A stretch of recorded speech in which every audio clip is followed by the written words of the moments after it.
Că mi-a zis, băi, eu vin, dar fac și un clip de acolo. Câți bani ai făcut din TikTok până acum? A sărit, bă, băiatul! Astăzi, fraților, suntem la Buzzhouse și o să facem adevăr sau provocare alături de toți membrii, începând cu... Videoul lui Gami este editat mai bine decât lui Buzzhouse.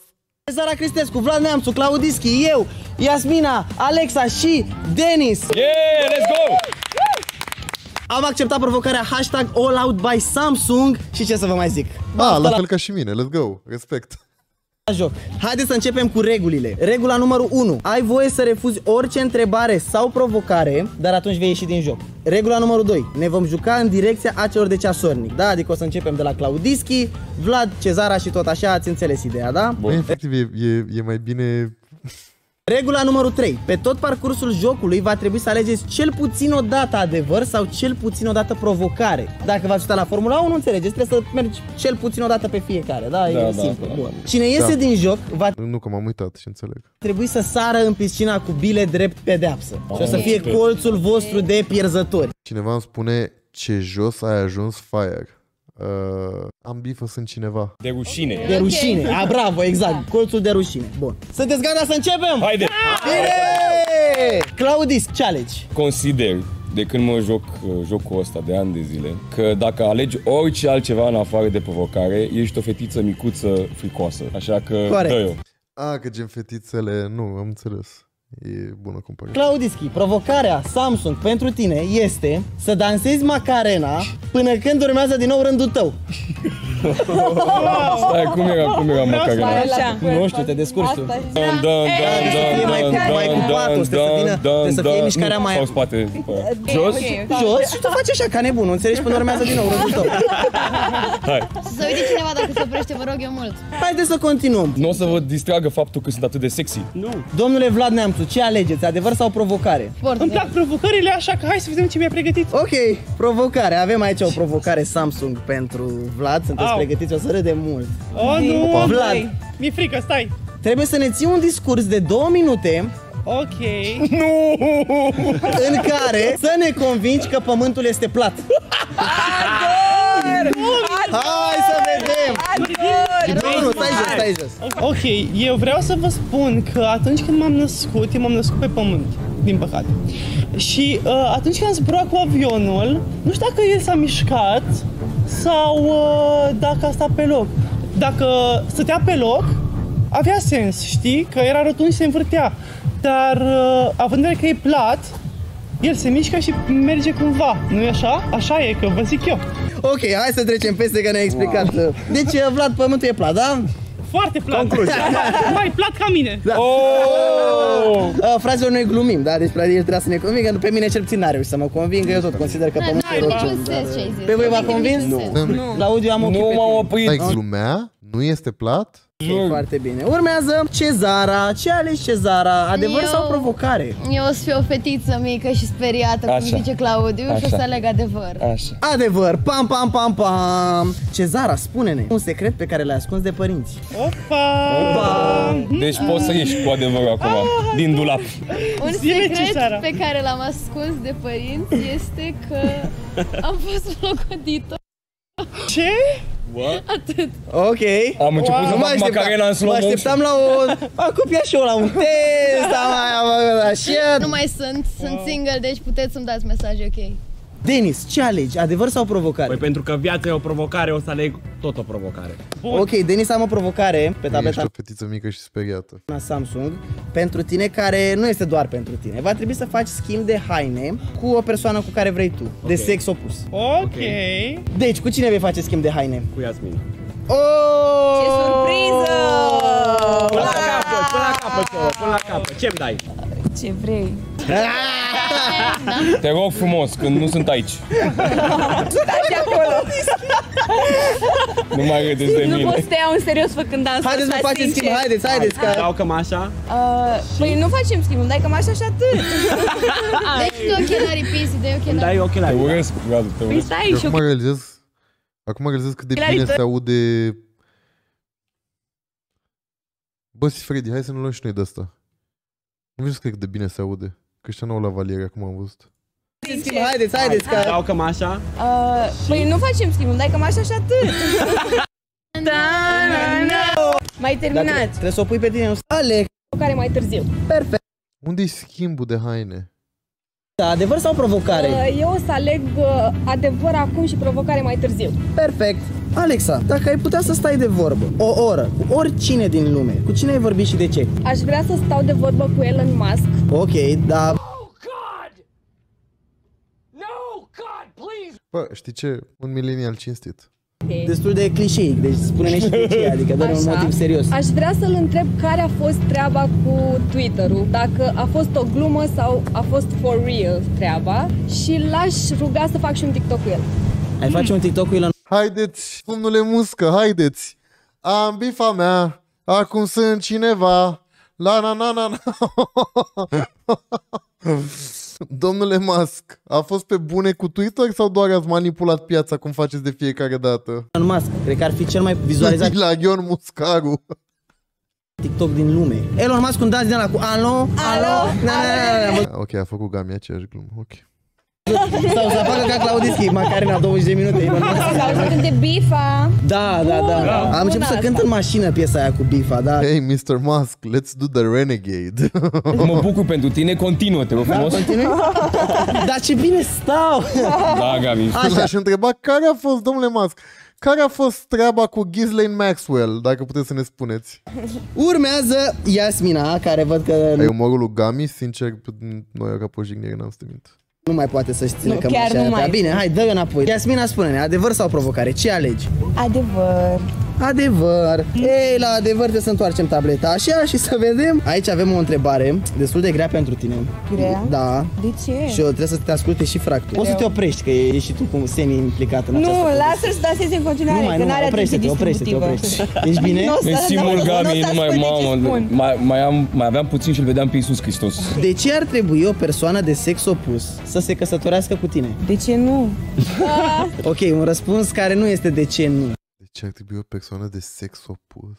Cu toată modestia, chiar mă consider wifey material. Așa, mai ce spune-ne. poți să-ți dorești mai mult? De când eram mic am avut instinctul ăsta matern în mine, îmi doresc o familie frumoasă, îmi iubesc familia mea, țin foarte mult la ea și atunci vreau să-mi clădesc și eu familia mea în viitor. Așa e, măi, așa e, Îmi măi. place să E bună la gătesc, casa omului. sunt cu minte, Găte- sunt loială, păi de ce nu? Gătești bine, gătești mult. Unde au măi la valiere? N-au. Sau le-au ascuns bine? A, și cel mai important, poți să Dale lipite? Da, uite, la Jasmine unde cu e. fiu și fan. Că dacă nu e fan într-o relație și într-o căsnicie și în orice, E nefan. Le-au ascuns profii? Le-au ascuns ca pe set? Viitorul soț al Iasminei va trebui să aibă cont de TikTok sau nu? Nu! Da, răspuns corect, da, ok. E cu duș și cu întors. Răspuns Nici corect. Insta, nici nimic, Răspuns incognito. corect, bun. Claudischi, ce alegi? Adevăr sau provocare? Știu că am zis că dacă alegi adevăr ești într-un anumit fel, numai că nu mai vreau să stau 20 de minute să dansez Și oricum Macarena, ești așa... obligat să alegi și Da. adevăr la un moment dat. Da, deci haideți cu adevăr acum. Cu ce comentarii negative te-ai confruntat cel mai des de când ești influencer? Cel mai des, cel mai des. Cel mai des? Uite, eu, spre exemplu, toată lumea zicea că am coșuri. Asta era cel mai mare hate. Asta e ok. Că aveam Asta e coșuri. ok. Și că, bine, mă rog, și cu multe variații. Da, Pizza. cel mai des întâlnit cred că a fost faptul că la vârsta pe care o am eu, ceea ce fac pe TikTok poate să fie considerat foarte, foarte cringe, știi? Aware King. Pentru că am și o audiență mai tânără, știi? Toată lumea cred că este cel mai des întâlnit. Că Și e cum foarte te cringe. confrunți cu această problemă? Mi se pare că dacă te asociezi și crezi cu desăvârșire în chestiile astea, o să te rănești mult mai mult. Cred că trebuie să te delimitezi de ceea ce zic oamenii, într-un fel, și să lași deoparte să-ți faci treaba ta, că dacă ți-ți place să faci chestia asta pe TikTok, îți asumi, aia e și treci mai departe. Exact. Foarte Bravo, bine. Claudischi. Vlad, adevăr sau provocare? Hai să mai punem o provocare. Încă o provocare. Nu, mă, satur de ele. Ok, și următoarea va trebui să fie obligat forțat adevăr. Dar, Vlad, provocarea ta este: gustă și ghicește legat la ochi 3 produse de mâncare din frigiderul Samsung Bespoke. Frigiderul meu preferat. Haideți să mergem. Vlad, am... Știi ce? Măcar mai place când sunt ironici about it. Măcar asta mai salvează un pic. Pentru pentru tine acest tricou Barça cu care o să te leg la ochi. Nu prea mai ieșit, dar nu vezi nimic, da? Am ochii închiși oricum. Perfect, avem frigizerul Samsung Bespoke.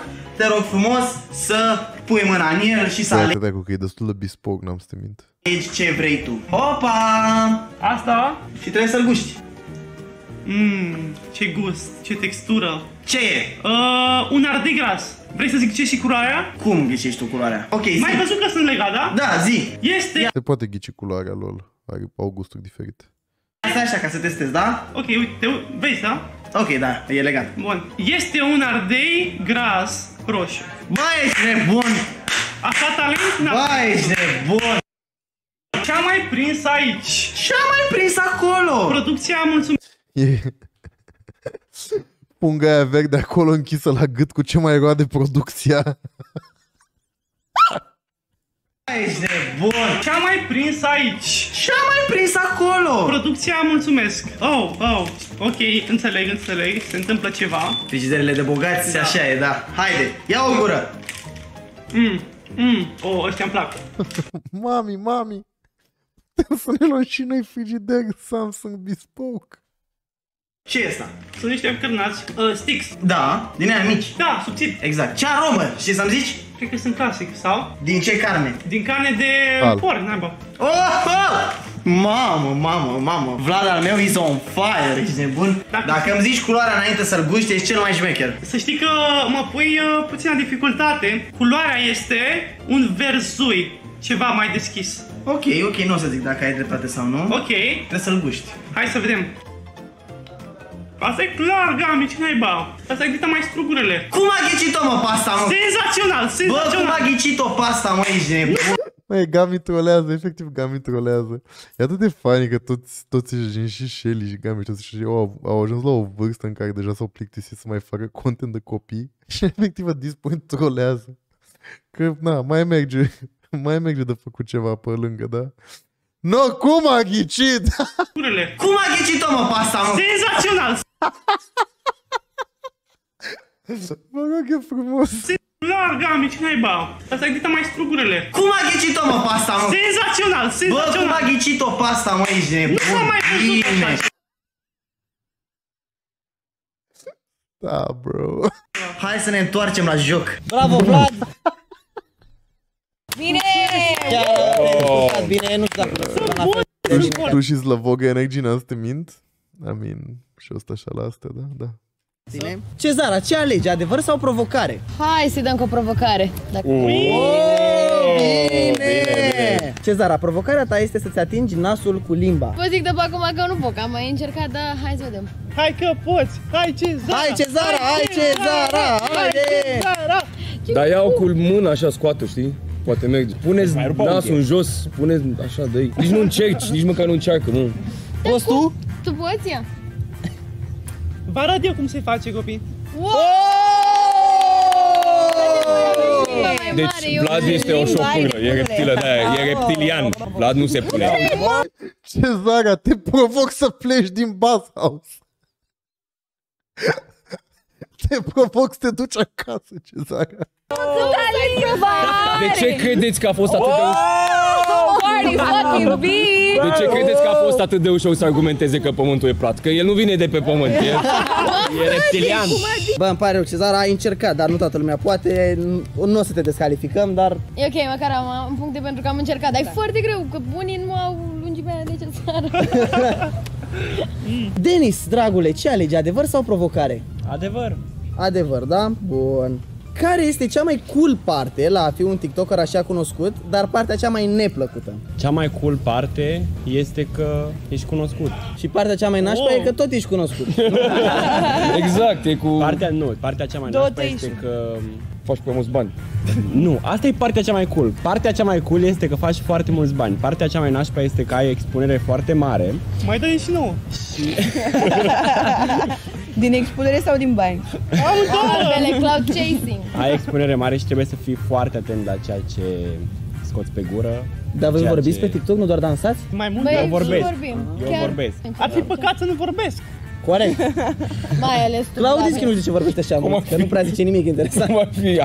Alexa, ce alegi, adevăr sau provocare? Ți-am spus că o să aleg o provocare mai târziu, hai să dăm. Provocare. Mănâncă o lingură de sos iute, dar o lingură Domnul ăla în cadru. din aia, bă, plină. Unde vă duceți, domnule? Așa, plină, așa, polonic de sos iute. Să-și întoarce. Astea. Da.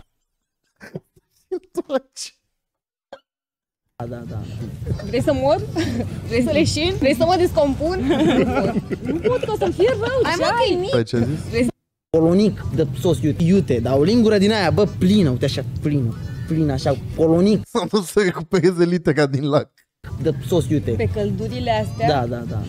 Vrei să mor? Vrei să leșin? Vrei să mă descompun?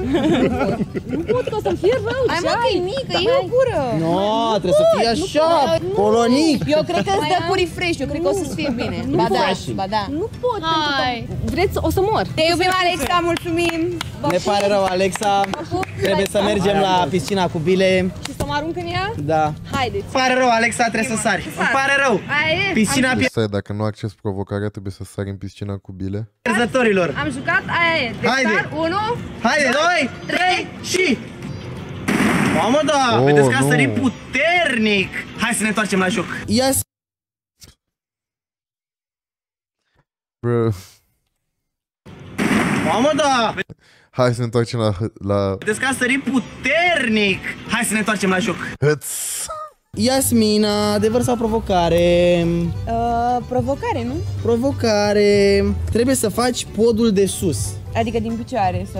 Da. Nu te uita la mine, m-a ajutat bine. producția să scriu aceste întrebări și provocări. Deci Care vrea să mă vadă făcând podul? Vreau Cred să că știu. toată lumea, de-aia e provocarea acolo. Dar bine că am fustă. Dacă vrei, nu mă uit. serios, Eu am unde? nevasta Poți să acasă. te uiți. Am nevasta Păi tocmai acasă. că ai nevastă, deci poți. Adică nu asta a fost intenția. Da, așa cum stai, pune și pe cealaltă. Ține-te aici. Tot. Pare că pot să fac și eu asta. Nu e Hai să cine vedem. știe ce. Hai, Gami, faci și Da, tu un mă, pod. dar m-ai ajutat, eu îmi pus singură. Începem ultima tură de întrebări și provocări, fraților. Să vedem cine este câștigătorul. Marea Vedeți că finală, acum guys. sunt foarte, foarte grele, da? Claudischi, adevăr sau provocare? Ce alegi? Hai, adevăr, zi. Claudischi, spune-mi, te rog, cea mai rușinoasă amintire pe care o ai cu sora ta? Spune-ne. Nu, hai să nu băgăm familia. Ori Hai să nu o băgăm bagi la familia pelea pe aici. sora ta, Nu, că știu că ori se uită, familia aici. pierzi. știu că se uită bunica și după aceea iar primesc mesaje pe WhatsApp. Ia, o faci de râs pe sora ta, trebuie să ai grijă de ea, așa că mai bine zic pas, pierd, aia e. Salut, domnule, te pup dulce. Ne vedem la piscina. Hai, Ne vedem la piscina Oh, nu, sare în piscina cu bile? cu bile. Băi, nu Mai bărbat asta. Băi, e un frate de nota 2000, n-ai ce să-i spui, adică nu ai ce să-i spui. Nu prea ai Alex, ce să-i spui, n-am să te mint, Gami. Chiar nu prea ai ce să-i spui. ți-a mai adus un prieten, Claudischi, la colțul pierzătorilor. Super. Și rămâne acolo. Mai acoperit-o. Colțul pierzătorilor devine din ce în ce mai populat. Hai să vedem pe cine o să mai aducem, dar stați bine acolo, prieteni, trebuie să mai pun niște bile. Eu mă nec în bile. Să ne Dai mă drumul aici, bă. Vlad, va trebui să alegi adevăr pentru că ai făcut 2 provocări până acum. E în regulă, e în regulă. Și avem o întrebare tot așa mai deep pentru tine. Vreau să O las ne să intre. dar vreau să ne spui tot așa cu detalii. Vlad, spune-ne cum ai ajuns la primii 10.000 de followers, dar cu detalii. Wow. Trebuie să știm primul. Era iarna lui 2020. Recent. Nu, orice, dar nu piscina Lidl.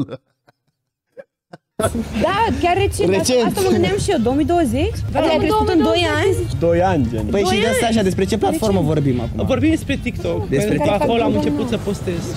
Și uite-te la mine, uite-te în ochii mei pentru că e foarte sentimental ce vreau să spun. Am făcut un duet cu un clip cu o tipă ce călărea un extraterestru. Și a ajuns în Polonia, pe For You-ul din Polonia. Și a făcut multe milioane de vizualizări. Și așa am făcut eu 10.000 de urmăritori. Eu care m-am chinuit 4 ani de zile să fac 10.000 de abonați pe YouTube, ești nebun la cap, vă rog, mi-a făcut un TikTok. Da, nu mai am ce să zic. Asta a fost. Cezara, ce alegi, adevăr sau provocare? Pot să mai aleg o provocare? Poți. Provocare să fie. Cezara, îmi pare rău că ai ales provocare, Deci, pentru că va trebui să-ți ștergi ultimele tale 3 poze de pe Instagram. Delete. Nu arhivă, Stai, nu stai să- nimic, Wow. delete. Nu-i cam Delete. ai mult? nicio șansă. Mi-a făcut Denis niște poze mult prea bune. Intrați acolo pe Instagram, eu vă las, mă duc să mă arunc în piscina cu bile. Cea mai bună decizie. Mi-a făcut plăcere să vă cunosc, dar Nu pisci. nu șterg de pe Instagram nimic, plus că Nu se face. Cezara, îmi pare rău dacă n-ai vrut să-ți ștergi pozele de pe Instagram, va trebui să sari în colțul pierzătorilor care te așteaptă, Claudischi și Alexa. Nu, mai și Alexa acolo și nu-mi Ea e și Hai prima. să mă duc.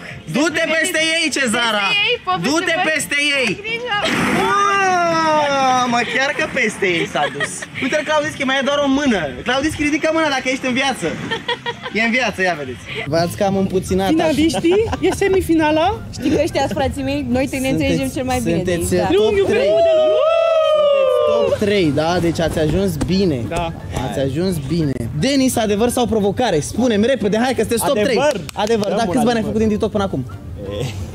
Hai să te văd. Câți bani ai făcut din TikTok până acum? Vreau să știu. Fac numere multe, dar nu pot să zic. Câți bani? Zi-mi câți bani. Nu-mi zici? Fac numere multe, dar nu pot să zic. Fac numere multe, nu vă faceți griji. Piscina cu bile te așteaptă, băiatul meu. Orientativ. Piscina cu bile te așteaptă. Haideți că stăm în căldură, pierdem vremea, îmi pare rău. Suntem pe repede înainte, top 3. Mulțumim, Denis, au rămas ultimii 2 participanți. Denis, frate, îmi pare rău că ai pierdut. Trebuie Astea le-au filmat după, vă rog eu frumos. să te alături colțului pierzătorilor. Alături, cu mândrie. Sari sau te împing? Sar! Sari. Mă, ce săritură! Parcă-mi place aici. Și uite așa, au mai rămas doar 2. Ultimii 2 participanți, dar Vlad Mai au filmat după. are avans pentru că I mean, understandable. el este la următoarea tură. Deci, dacă Iasmina nu va face următoarea provocare sau nu va răspunde la următoarea întrebare, Vlad va câștiga. Iasmina, adevăr sau provocare? Provocare. Cred că deja poți să te declar câștigător, Vlad. Asta voiam să zic, cred că este efectiv calea spre a pierde. Dar, uite, eu zic provocarea. Mergem la locul unde se face provocarea și se decide acolo. Provocarea este să sari în lac.